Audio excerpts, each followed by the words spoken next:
Hey, welcome to the Harry Man Show number 2, where we distance ourselves from the social. That kind of works. All right. Today I have joining us a longtime friend, Gary Romero, from the other side of a remote city. Very hot place. How you doing today, Gary Romero? Good morning, Dustin Failner. Yeah, this is a long time in the making. I've been excited about this for about 2 weeks now. Oh yeah, at least. Yeah, it's gonna be fun. But tell me a little bit about yourself before we get started here. Well, first of all, thanks for having me, man. This is pretty exciting, and I remember when you first started talking about wanting to do this, and you were set on it, and I was so excited that you were going to try something like this, and you've got a ton of content and people and things to talk about, so it's going to be great. Yeah, it's good to have you on one of the first episodes, though, because I feel like it was long due. Yeah. So we met, God dang it, Dustin, we've been friends for 14 I think years. It was 2000. Yeah, that's right. Yeah. No longer, dude. It was like 2004 when we met. Yeah, I moved here in about 2004, and I started going to that music store that we both worked out. Yes, the music store that we will not name. Dustin was this kid that would come in with his dad and his little brother, and they were like this trio of talent. And you used to come in and you know you're a little socially awkward, but that was like part of your charm. Yeah. Part of your charm. You know, you were just you know what you were very, as a matter of fact. And when you'd sit behind the kit, you'd become like this whole other personality. Same with your brother, man. And so when it came down to like ready to buy something, that's when King Rory would come through on that price tag. Oh my goodness. Talk about anxiety for the first time in my life. That was talking to your dad. Really? Yeah, he was pretty intense, you know. And then, of course, we all became friends. But man, what an experience! Yeah, you know, it's funny because we used to jump on the drums, and me and my little brother would sit there and try to dissect what we watched you play, and we couldn't get like those salsa grooves down, and we get all frustrated. And this is before like YouTube was really like huge. It was there, but we couldn't really like just watch a video, you know. Yeah, I didn't know that. Yeah, we would sit there and dissect your Kingsfield beats. Oh my God, Kingsfield. And you did like that was a big part of my life. And you had like a really good cross pattern between your hi-hat and a high tom where you do like a double. You know, we try to get that down. Obviously, he got it before I did, but yeah. That's one of my many, one of my few moves that I've always gone to when I'm uncomfortable with something. I just go right to that because it works. Yeah, and you used to ask me why I hit so hard, and I was like, honestly, I thought it was cool, but looking back, I just didn't know what dynamics were. Do you remember what your response was when I asked you that? Oh, no. Let me refresh your memory. Uh-oh. You said, Gary, because I hit like a man. That's what you said. What a dumb thing to say. Oh, my God. I go buy 2 Bs and the red tip metal sticks and think that was just the way to go. And wonder why I was breaking like Pisces symbols. Pisces. Oh, my God. I couldn't believe it. Yeah, dude. So then fast forward to you being a customer of mine for many years, you and your family. And then one day you came in and you were like, I want to work here. And I was like, dude, we should make this happen. And then shortly after that, your dad called me. No. He came in and he goes, I don't understand why Dustin's not working here. I want you guys hired him. And he put me on the spot and I was like, Mr. Failner, I don't know. We're talking about it though. Funny you asked. And then we got you an interview, remember? Yeah. It wasn't really much of an interview. Go ahead. Remember what you did right after that? Right after the first interview? I went and quit my job. You went and quit your job? I'm good. Dude, you were like, and you weren't even hired yet. You were like, I'm out. But I didn't know that until you like nonchalantly mentioned it to me when you came in the store. And you were like, well, quit my job, so don't tell my dad. I was a leap of faith. I just had a good feeling about it, you know. And it happened, man. And sure enough, the rest is history. I just remember the second, or what do you want to call it, the final interview, the store manager at the time just walked and looked at me. He was like, all right, if you feel good about him, he's in. He just walked away. I was just like... He scoped you. You had long hair. Yeah. And you had a beard. You're hired. You're done. Yeah. We're done. And t-shirt that probably didn't fit me right. I mean, dude, we have so much history together. We could sit here and talk all day about the things that we've done or been through, or oh yeah, oh my god, it's crazy. Yeah. But yeah, it was a blast. I mean, obviously that industry changed. You know, there was a lot more freedom when we started. You know what I mean? But it got a little bit more on the corporate side, and I understand that's business, you know. But yeah, it was just it just felt like it was more like a old school. I'm trying to look for him.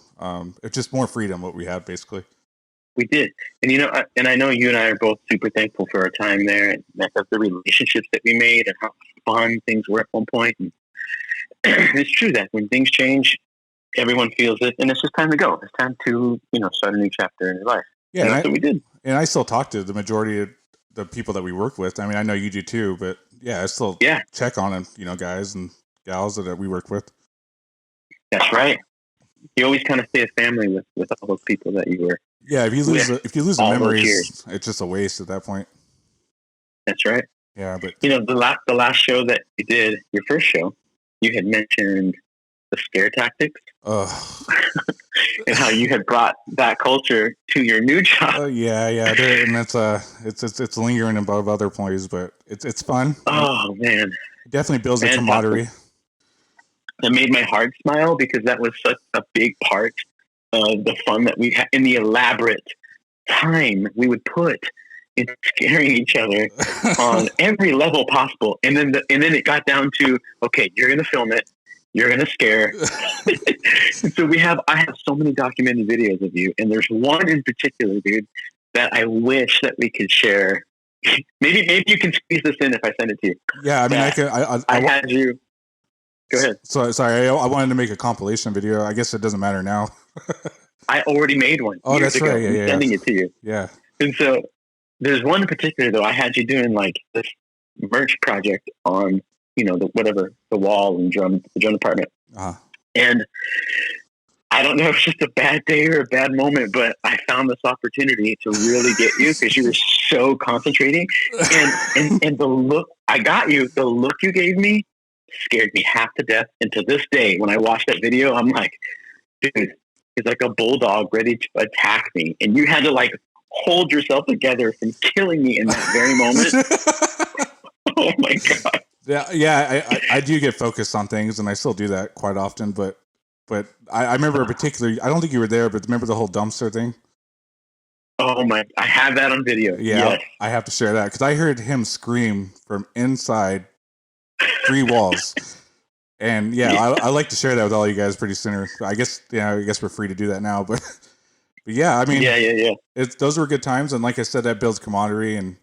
It breaks the tension of the day. Don't forget the wrestling matches. Don't forget any of that stuff. We'll leave that one out for now.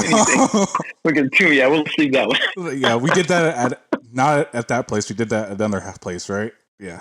Yeah, it was at your house. Yeah, it was at my house. But right. But do you remember my impulse buys before I started working there? I just come and buy a drum set. Just because. Oh yeah, you're just feeling froggy one morning, and I'll just take that blue CX kit over there. Yeah, you would say, "When you know why? Why? Because you had all the money in the world, bro. What are you talking about? Don't do that to me. You were like, when are you gonna buy a real drum set? And I'm like, I like the midline kits. I didn't say that, but I kept buying like the. I did ask you that, didn't I? I said that. You're like, why don't you just get a DW? And I'm like, yeah, I will. But I kept buying PDPs and pearls. And you kept buying PDPs. Dude, I'm just building up my collection, man. That's right. Yeah, and I still got. What are you up to now? As far as drums, the numbers of kits. I think, I never want to count, but I think I'm around 25 right now. Oh my God, Justin. And as far as snares, I think I'm pushing over 100 now. Dude, I just need to come over and borrow for any session work that I have. Yeah. Because you've got everything. Why go buy? You should just look into renting to serious drummers your gear. Oh no, that's what I'm kind of in the back of my mind call it Harry Man drums. Yeah, it's so fitting. Yeah, you don't know, really, Dustin is one of the hairiest humans you'll ever meet in your life. It's a real thing. Yeah. And it's absolutely remarkable. I'm just, oh my God, Dustin. Yeah. I mean, it's I'm definitely more comfortable with it at my ripe age of 32, but you know, it takes time. But yeah, I mean, going into having those drums, I mean, I'm now venturing into recording and trying to make my own YouTube videos, and I see the advantage of having all those because it really the room and every snare you can really do a lot. But that's kind of what I wish I would have started doing in my late teens. I mean, but yeah, you've been helping me out with that quite often. Yeah, man, that's super awesome, and I have a ton of things I can share with you when it comes to stuff like that. So thanks for confiding in me. Yeah, and you just recently shared a video. I'm not going to say what it is, but you said you're going to publish it pretty soon here. But you use a particular snare on there that I've been wanting really bad, and it's that concrete snare. I mean, that thing just punches to the floor, man. Dude, so like just a couple of things on that snare. So that snare I bought specifically for the house gig that I have, because in the place that I play at, the band is behind this little area that has this weird vaulted ceiling, and every time you hit your snare, it just reflects off of all these walls, right? And it's so loud that the owner one time came up to me and he's like, "There's something here. It's really loud." And I watched him walk over and kind of point to where he thought the sound was coming from.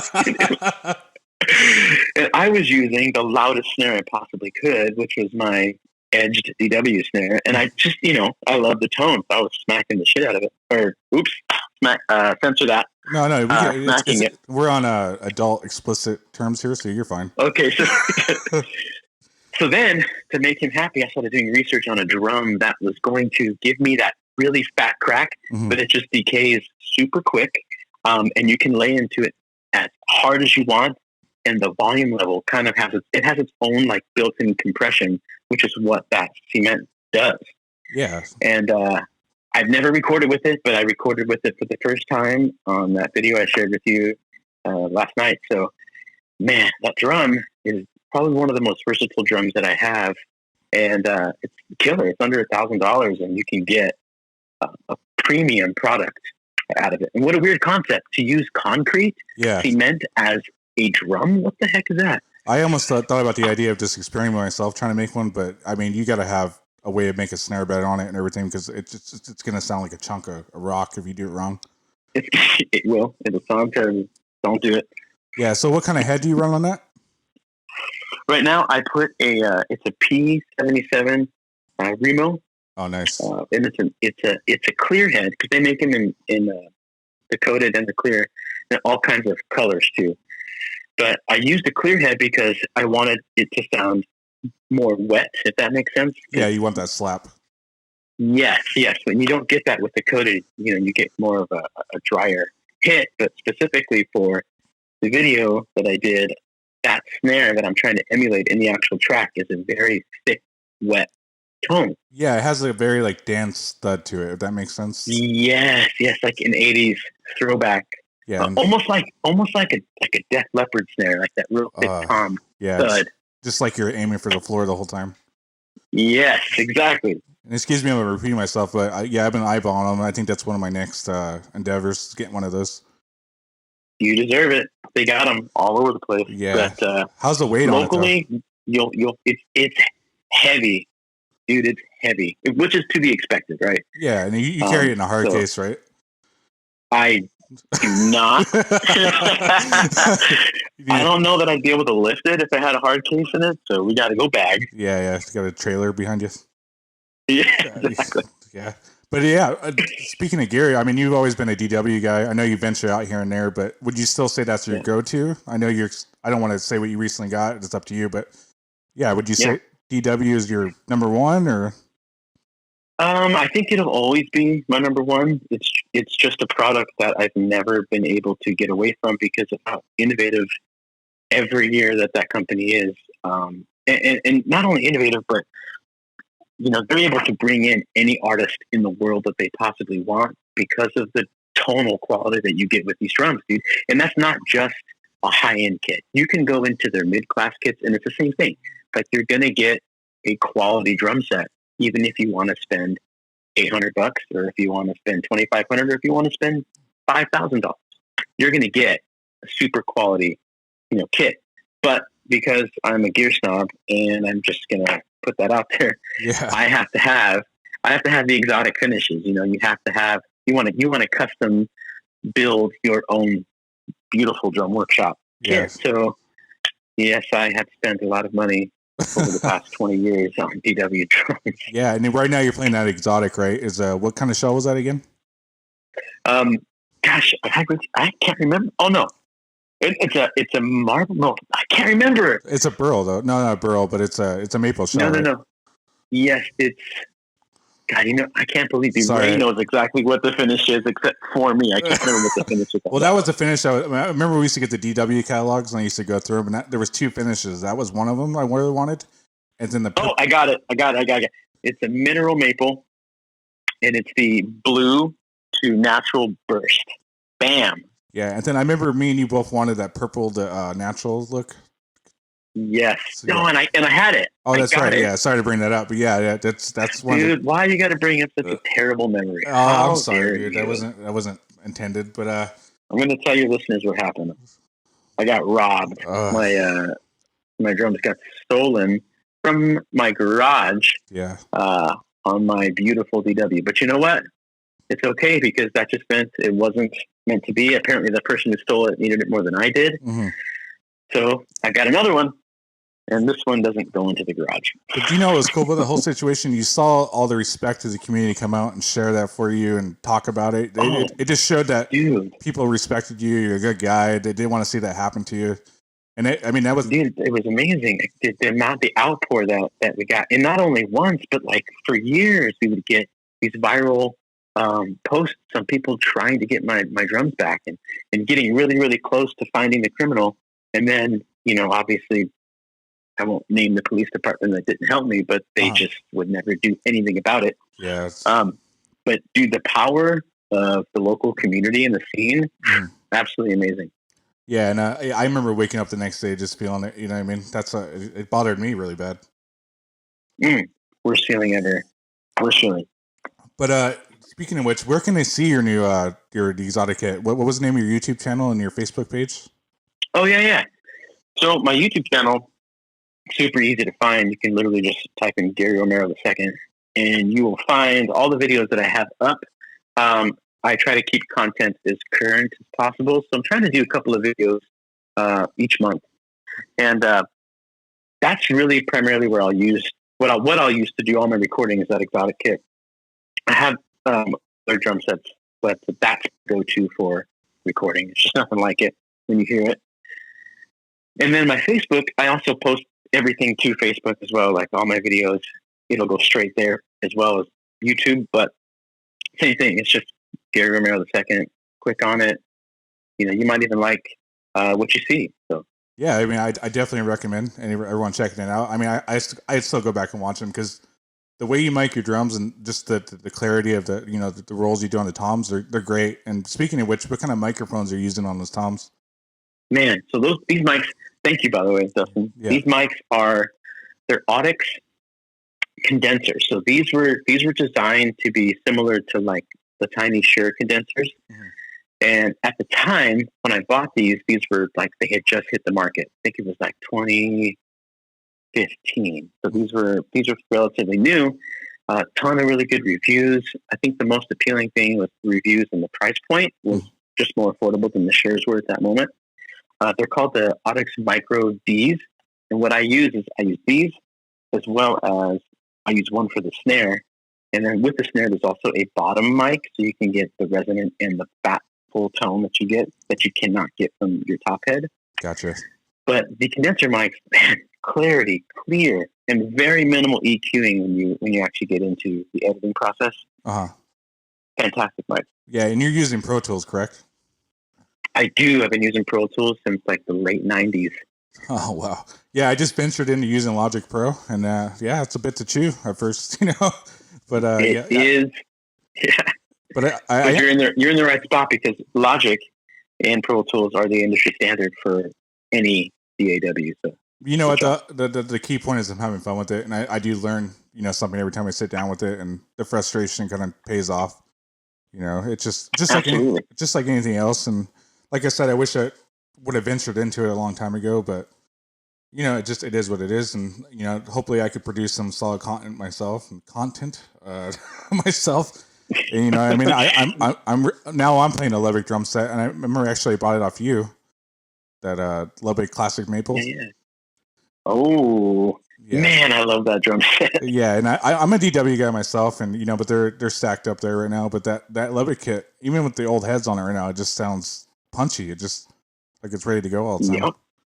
When you bought that kit, you had so many haters because you beat them to the punch. Yeah, I should. I wish I would have got that snare, but I mean, someday I'll just find it on eBay. But that was It's around, dude. We can get it from that guy. I'll call him right now. I want that concrete snare, to be honest with you. That's a better choice. Well, maybe I shouldn't have said that. I'm gonna get beat up by Ludwig. But speaking of, what drummers are you watching now? What YouTube videos are you inspired by? Who do you have your eyes on? I mean, who's keeping your interest at the moment right now? It's tough because there's so much talent out there, but there's a lot of these like new drummers that are really into that R&B funk scene that I'm glued to. There's one specific. Go ahead. Oh, I'm sorry, man. I'm just saying you do have a gospel shed vibe to you too all the time as well. Oh, thanks, man. Yeah, so. I try, man. It's definitely something I've always had in my heart as far as the way I play. It's just that groove and just that funk kind of music I was raised on. But there's a band called Dirty Loops that I'm sure you hear me talk about all the time. Oh yeah, I've been watching the new stuff. It was a couple months ago. They were doing quite a couple things, and it was really good. Yeah, man, they're just top end at everything, But specifically that drummer, one of my favorites. His name is Aaron, and he's DW endorsed, but his style is so unique because it's just I can't even pick out what he does because he does everything. Mm-hmm. There's one thing about that band is that they do pretty much every style you can think of within a 5-minute period of time. Yeah, so you can't really pinpoint them on what they are, besides the fact that they're just extremely progressive and they have that R&B pop, theme to all of their songs. But he's one of my favorites. Brian Fraser Moore, of course. Oh yeah, we met him. Well, you did more so than I did, but I remember learning about that kit that one time. That's right. Yeah. We actually hosted one of his first clinics in Phoenix. Yeah. At the store that we will not name. Yeah, you were poking me in the back to go up there, and I was like, nah. Yeah, that's right. I was like, he's doing a lesson right now, and I'd rather just sit here and watch, And another thing about someone like him, who's one of the biggest profile drummers in the industry, I mean, he's played with everybody from Usher, Janet Jackson, Justin Timberlake, Madonna, you name it. He does every single award show. He's the drummer to go to for every award show performance. You don't see him, you just hear him, Yeah, he's a very humble guy. I remember he actually came in the store and asked me himself if he could use that drum set, and I was like, yeah. And I was like, damn. Someone who's like a titan in the industry, and he's the most humble person you'll ever meet.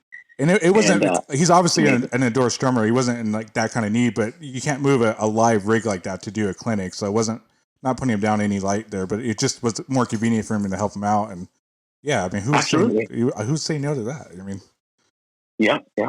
He signed the Modern Drummer magazine for me that he was featured on, and a couple of drum heads. So I still got those tucked away. Yeah. I got those hanging. Actually, I'm looking right at it, right in my studio. Yeah. Another favorite of mine is he's not, really in the limelight any longer, but it was Sugarfoot Moffett. Oh yeah. If you listen to his playing on any Michael Jackson tour or Jackson's tour, there's just nothing like that aggressive playing and the dynamic that he uses.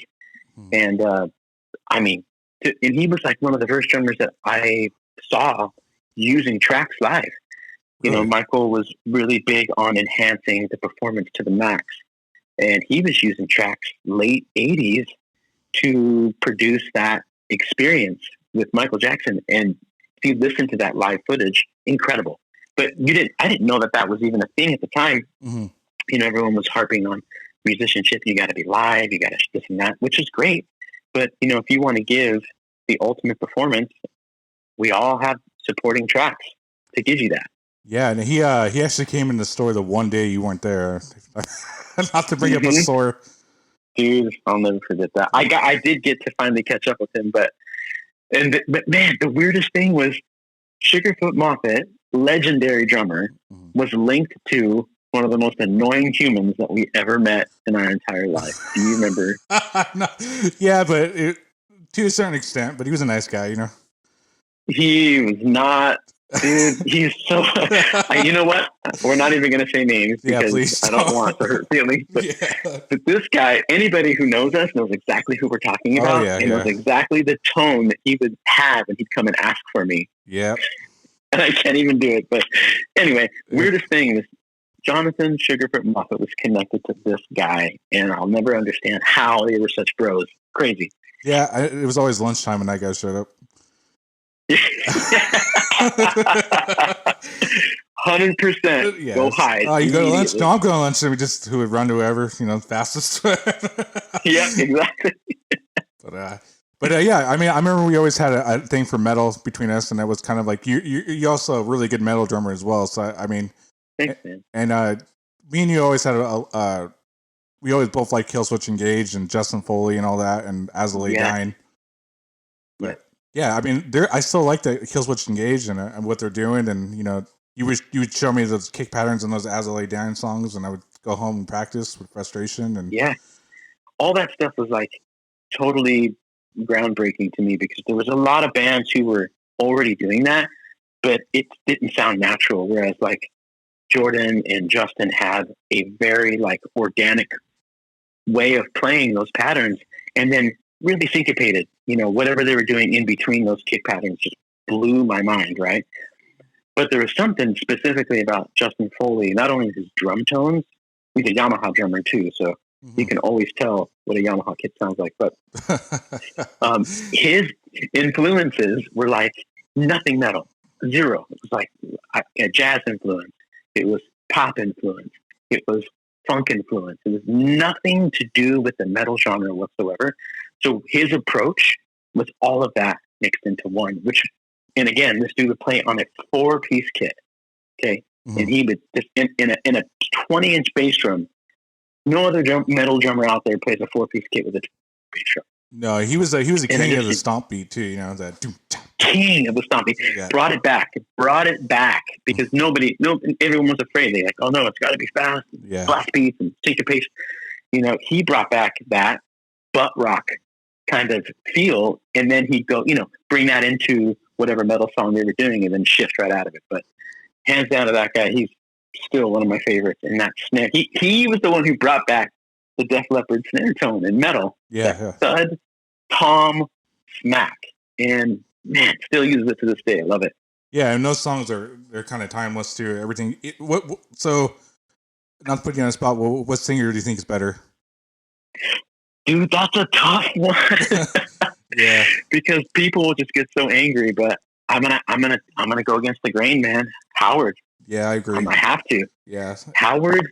Yeah, and not that Jesse's great. That's not what we're saying here. But Howard had this.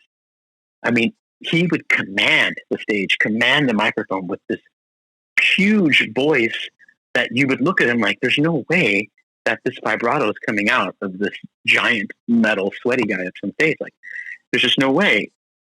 Dude, his band now, although they're not as good as Killswitch Engage, his performance is always like level 10. Yeah. And his stage presence. Too bad that chapter closed for him on that. But well, no, he just did a song with them, didn't he? They were both on it. He did, yeah. Yeah, so I forget what the song was. Yeah, me too. Killer song. I don't understand why they both just can't be in the band and maybe have. I know. There's so many forums out there, people posting videos like, why can't they just have 2 lead singers? Like, I don't know. They should, absolutely. And Jesse could pick up a guitar. I mean, there's not a problem with having 3 guitar players in the band now. I mean, that's right. Maybe pull out some synth keyboards or something, but that's right. Absolutely. Yeah, I mean, there's no limits now. It's not like everyone's stuck with that traditional 5-member, metal ego thing anymore. Man, agreed. Yeah.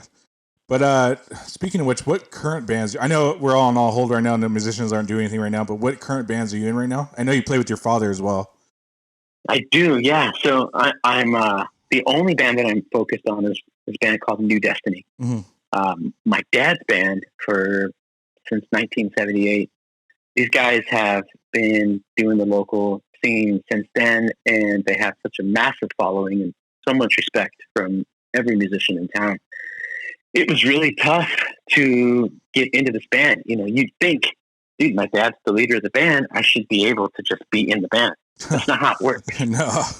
You know, you need to earn your way into a band like New Destiny. And so all these years, dude, since I was 11, I have been in all these groups, and I waited my time to be with this band. Mind you, New Destiny, before the pandemic, we were the only band that had a house gig at this bar in Phoenix for 9 years. And that's Bullock's, right?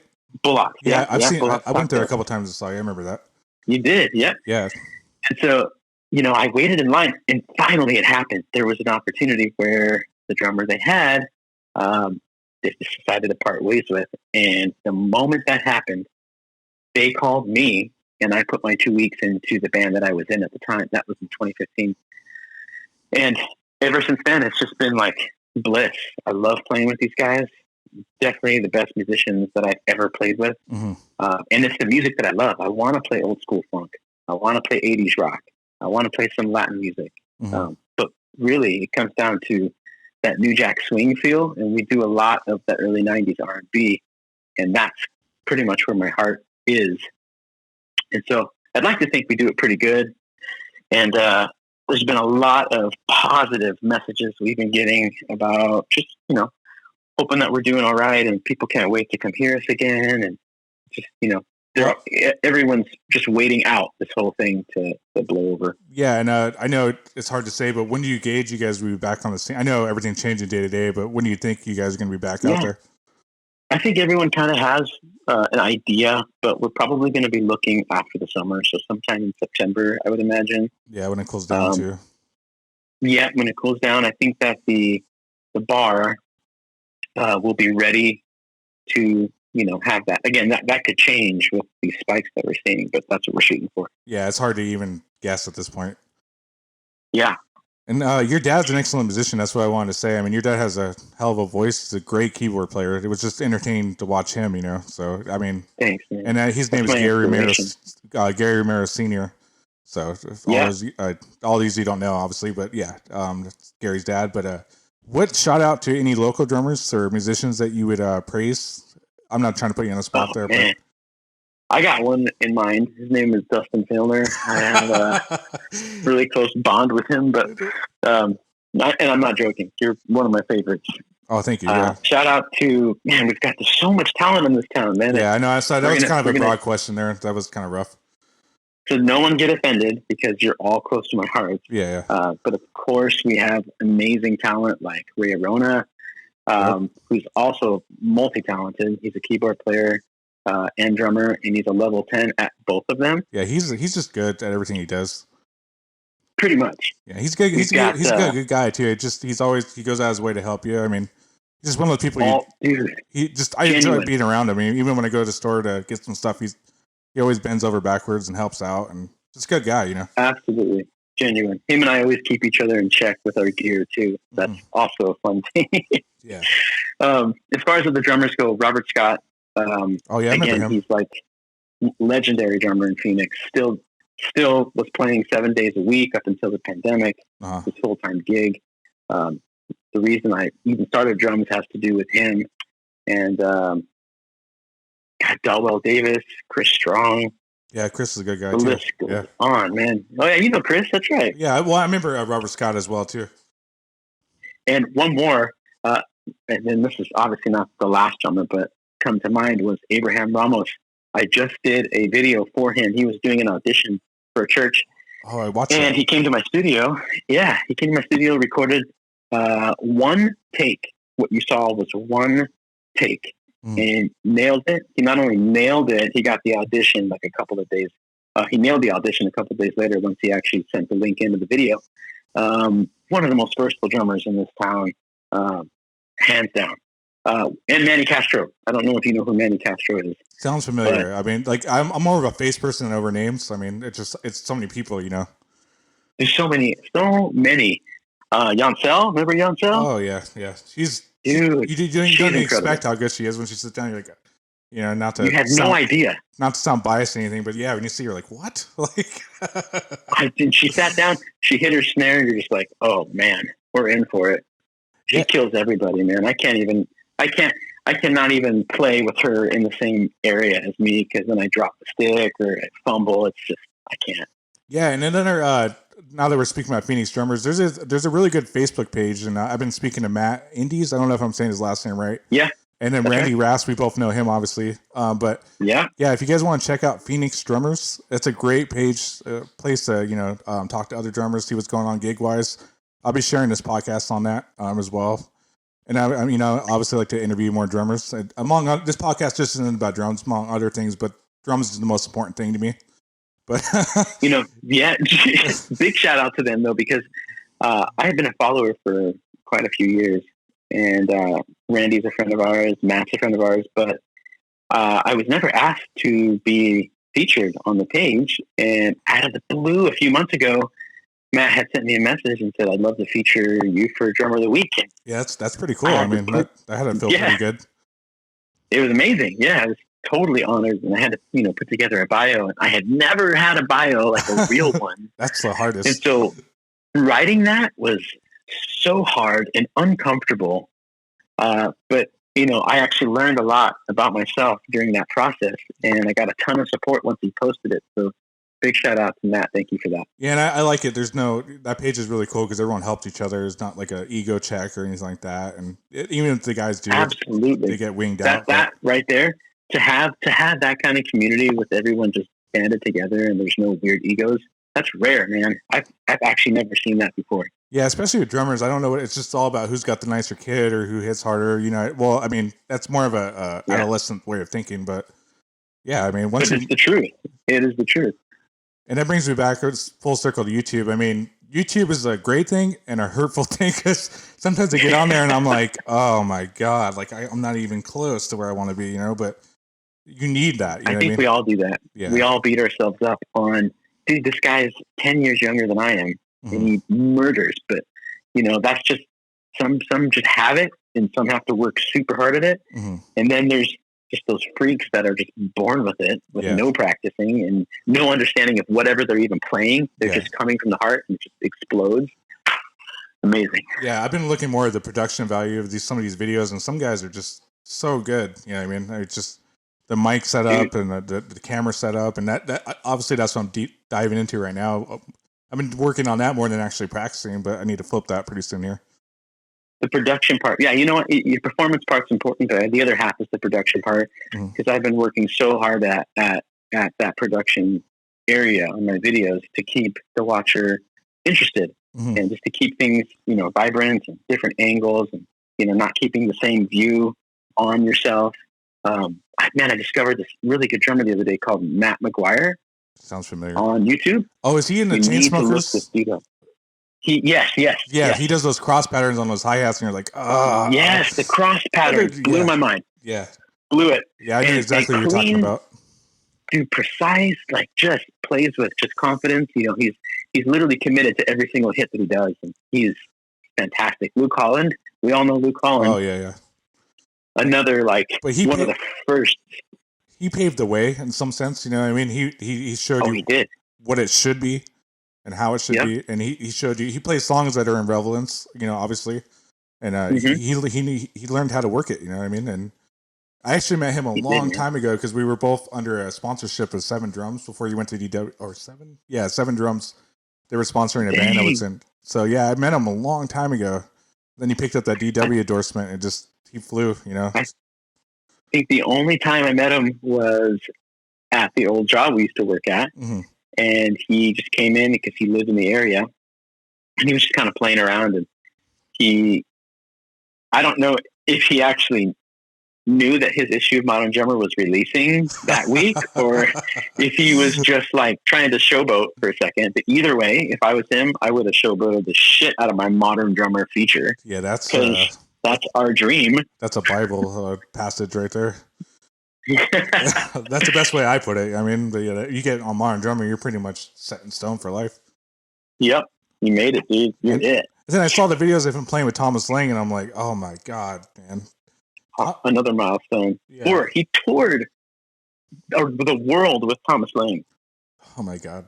I don't even know. I can't even play drums in the same room with Thomas Lang. I mean, that guy just, I don't know. His worst day is better than my best day, you know? Marco Miniman, like all those guys. And if you remember Thomas, he used to do like these monster kits on all his videos, right? Mm-hmm. And now he's down to a 4-piece kit, and he still sounds like that same drummer with all those drum pieces. Yeah, he has those octave. Well, they call him Ratatoms for DW, but I like how he's putting him on the left flat. He's playing melodies. Yeah. I don't know if he's inspired by Terry Bozzio, but yeah, he absolutely is. Absolutely. Yeah. And I've been messing around with the old school Tama ones lately, but I just got to angle them right. I just get stuck too much in the Stuart Copeland mindset where I'm trying to do flams on them and stuff, but. You know, they're great. Octobons are one of the funnest drums to play. I mean, if anyone hasn't got a chance, check them out. I mean, I highly recommend it.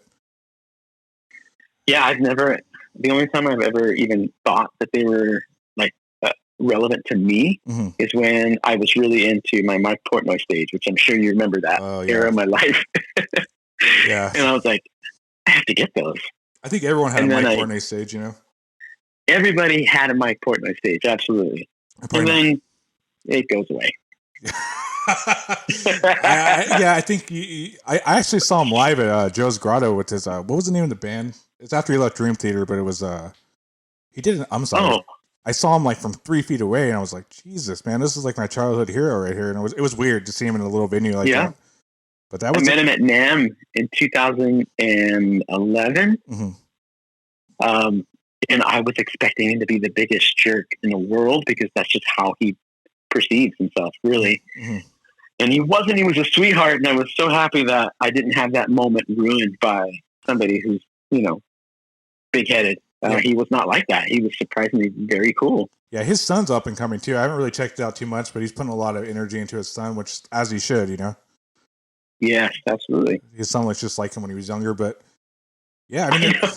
Yeah, I used to mirror his setups too of Mike Portnoy and try to get those exact clean double bass look. But playing two bass drums. I got my Portnoy stack still. Those are nice. Can't sell them. Yeah, that's memories. Yeah, and I just think the day of two bass drums is more of a hassle than anything else now. I mean, I was all about it when I was younger, but trying to get on certain stages and maneuvering things, forget it. Getting them mixed the same exact way, and you're doing rolls. One sounds higher or lower, and I know it's a common frustration, but I think having one in your house or a studio is a way to go, but moving around town, two bass drums it's a lot of work. Yeah, unless you have a roadie, don't even bother. Yeah, who has one of those, But, all right, since I kind of want to veer off to one more last topic, one other thing you got me into was Funko Pops. Oh boy! Yeah. Yes. I remember that day too. I'm not as bad as I was, and I thought it was silly at first, but wow, that's an addicting concept. Let me tell you something else about Dustin Filner here. When Dustin's in something, Dustin goes all in. His whole soul, mind, body is in this. Whatever he's focused on. Yeah. He went in, and before you know it, Dustin had 9,000 pops. And I'm like, dude, what are you doing? You're like, I can't stop. I don't know. I say it all night. And I was talking shit to you at first about it. I'm like, what are you doing, man? And I'm like, then you did. You were teasing me. I didn't want anybody to find out that I had this collection, and it was between me and one other person, and I'm going to say his name because he's a brother, Chris Nunley, and he got me hooked. What he did was he was afraid to tell me because he would be like, we'd be at work and he'd have this Instagram thing going. And I'm like, what are you doing, dude? Why are you always on that? And he's like, I can't tell you. I don't want to tell you. Okay. So then finally he breaks down and shows me what he's into. And he's collecting these Funko Pops, and he made an Instagram about it. And at this time it was still really new. People really didn't know how cool these things were. Yeah. And I was like, I kind of want to be in on it. So what did I do? Yeah. I got in, and made an Instagram account, which to this day has 40,000 followers on it. That's a lot, man. That's pretty impressive. Shout out to PopBot. Yeah. And I just started getting into this massive collection, and then it kind of spread to a couple other people like Dustin. And I go through my collection every now and then, and I find how much they are valued at now. Yeah. And dude, I can tell you the most expensive pop that I flipped was the Freddie Stark Avengers pop, which I bought. I bought it in 2015. But it had come out earlier than that. Mm-hmm. I think it came out in 2013 or 2012. And I flipped it for $2,000. Jesus. Crazy, right? Yes. I think I paid $125 for it 5 years ago. So, I mean, really, collecting those is really collecting. So once they actually gain value and they're peaking in value, people just sell them. And I'm one of those people. So people don't like. Also, people don't like that, but man, it is what it is. Well, I saw an opportunity. You can't hold on to everything to the grave, That's right. Yeah. So, how's your collection? You know what? It started with pops, but I found I'm also an avid video game collector, and it's kind of what this podcast will eventually relate to. But I've been more so into like the statues and stuff, and I like it because you could decorate your house with them as well as pops. But I still kept about maybe 300 or 400 pops that I wanted to keep. You know what I mean? And that's. Did you sell through some of the collection? Yeah, some of the ones I probably just snagged to snag. You know what I mean? And some were valuable, some were just like whatever. But I still got a room dedicated to it upstairs. And I mean, I don't buy them anymore. But like I said, I'm more into like the statue aspect of it. Yeah. And crazy how you just mentioned like all the vintage gaming, because like 2 weeks ago I dug out my N64, which is a 23-year-old system, right? Yeah, I got one hooked up to my TV right now. I was like, I didn't know if it still worked. I still have like all the original box and everything. Jesus. I just keep things in good shape. And I was trying to show my kids like how amazing this thing is. So I hooked it up, and it didn't work, and I was sad. But I realized it needed a converter. Yeah. So I bought this little HDMI converter, plugged in the TV. Got it working. Dude, it looks better than I remember it looking with this converter. I'm playing the games and my kids are like, why does it look so bad? Their cell phones look better than that. You know what I mean? Like, they just don't get it. They don't get it. And I thought it was amazing. I'm like trying to explain to them how much this means to me, and they just left the room. They were both gone. Yeah. Couldn't care less about my vintage game. Yeah, I've been playing a Tony Hawk's Pro Skater 1 lately on it. I know they're remaking it pretty soon here. It's coming out, I think, in a couple months. But I know, I heard about that. Yeah, I put a chunk of my childhood into those games, I think. But same, dude. I was trying to show them Mission Impossible, like the hours and hours I put into this thing. And they had no interest. So I played by myself. I'm like nostalgia for, 6 or 7 hours that day. Yeah, right now I'm playing the new Last of Us. You probably don't know what I'm talking about, but it's a hell of a game. And I like. No, I do not. Well, it's good. You got a chance to check it out. But yeah, it's definitely a really good game. But not to be back off topic, but I think we're gonna wrap it up here. And Gary, can you just let us know where we can reach you one more time? Yeah, man. You can follow me on YouTube by just searching Gary Romero II. Same thing on Facebook.